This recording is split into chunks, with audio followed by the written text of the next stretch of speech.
You just swiped your card, coffee, lunch, and that thing you needed. Felt like nothing, right? Just tap and go. No pain, no second thought. That's the trick. They removed the pain from spending. And the moment spending stopped hurting, you stopped noticing how much you were losing. Credit cards are sold as convenience, as freedom, as a tool for building your future. But here's what they really are. A weapon designed to make you feel rich while making you poor. Every swipe feels like zero, but zero adds up. And by the time you feel it, you're already buried. Let me tell you something they'll never admit. Credit card companies don't want responsible customers. They don't make money from people who pay off their balance every month. They make money from people who can't, from people who swipe without thinking, who pay the minimum and carry the rest. Those people aren't customers, they're profit centers.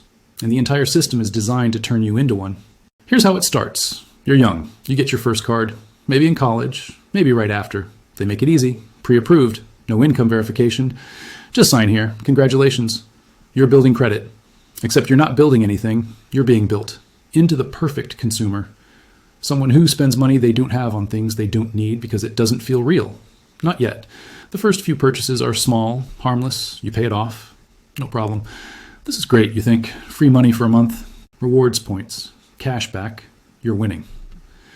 But here's the thing about traps. They don't snap shut immediately. They let you walk around inside for a while, let you get comfortable, let you think you're in control. And then, when you're deep enough in, they lock. In a moment, I'll show you why one swipe can keep people broke for decades. But first, you need to understand how the trap is set. It happens slowly. A dinner you couldn't quite afford, but put on the card anyway. A flight home for the holidays, an emergency car repair. 1 month, you can't pay it all off. So you pay most of it, leave a little balance. No big deal. Except that little balance has interest now. And next month, life happens again. Another expense, another swipe. Another balance carried over.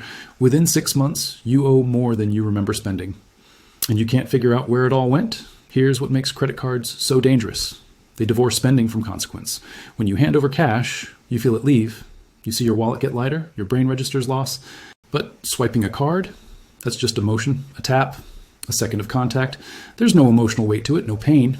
And without pain, there's no signal to stop. You keep swiping, keep spending, keep telling yourself you'll deal with it later.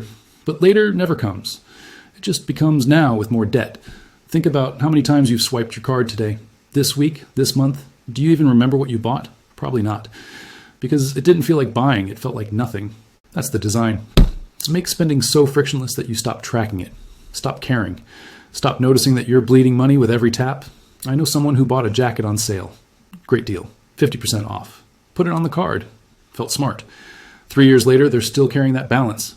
Still making minimum payments. That jacket has now cost them 3 times the original price. They paid for it once at the store, twice more in interest. And they don't even wear it anymore. It's sitting in a closet. But the debt, still very much alive. That's what credit cards do.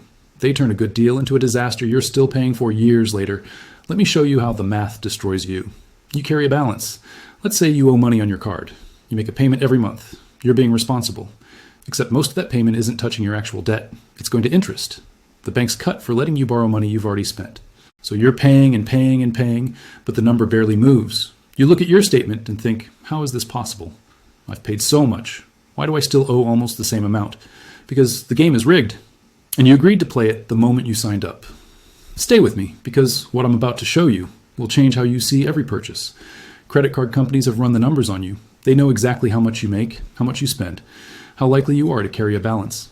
They've calculated your breaking point down to the dollar, and they've designed everything, the credit limit, the minimum payment, the interest rate, to keep you right at the edge. Never so buried you default, but never free either. Just perpetually paying, month after month, year after year.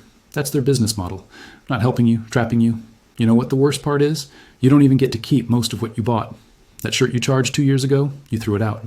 That dinner you couldn't afford, you barely remember it. That random purchase you made at midnight because you were bored, gone, forgotten. But the debt from it? Still here, still growing. You're paying interest on things that don't even exist anymore. You're working today to pay for ghosts from your past. Here's the psychological trick they use. Minimum payments.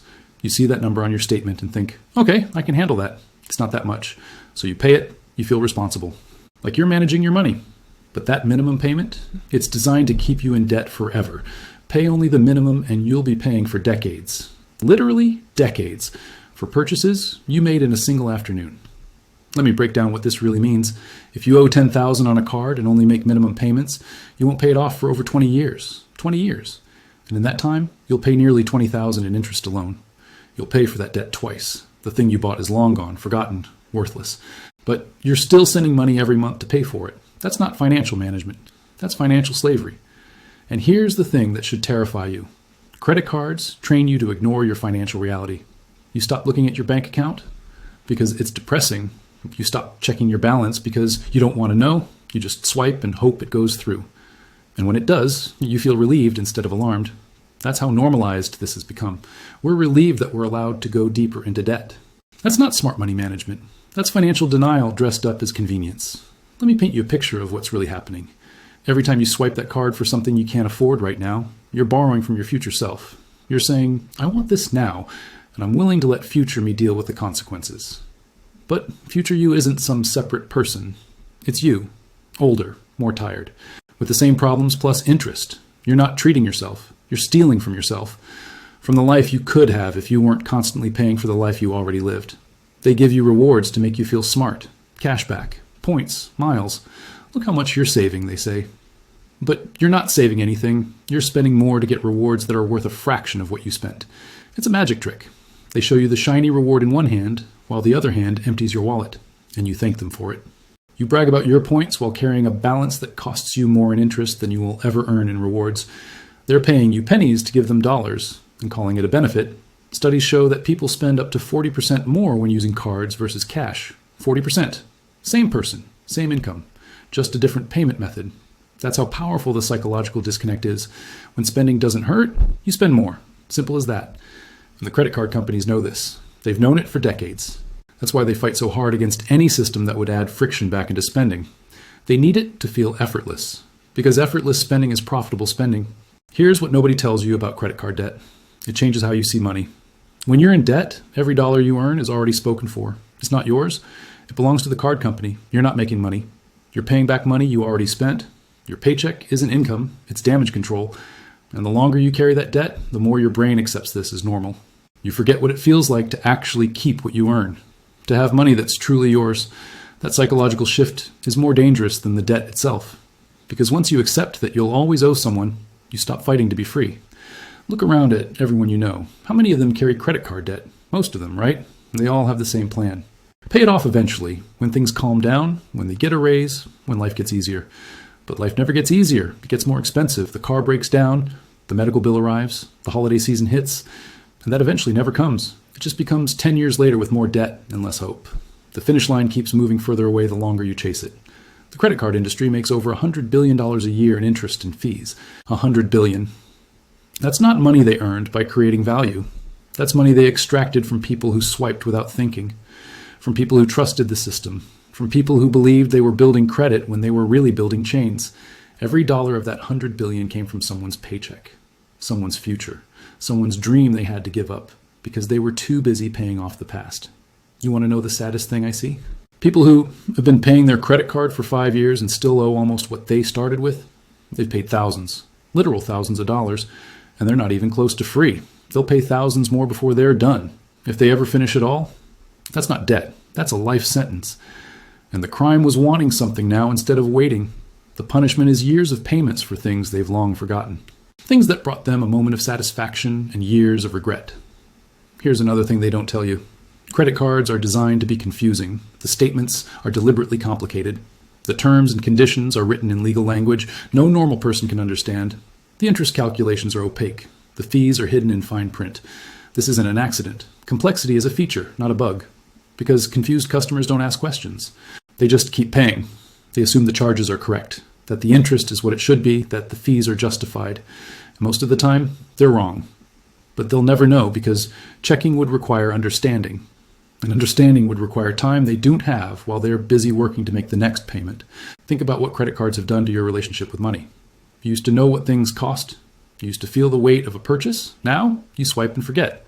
The price doesn't matter because you're not paying it right now. You're deferring it. And deferring feels like not paying at all until the bill comes. And even then, you're just paying a minimum, a fraction.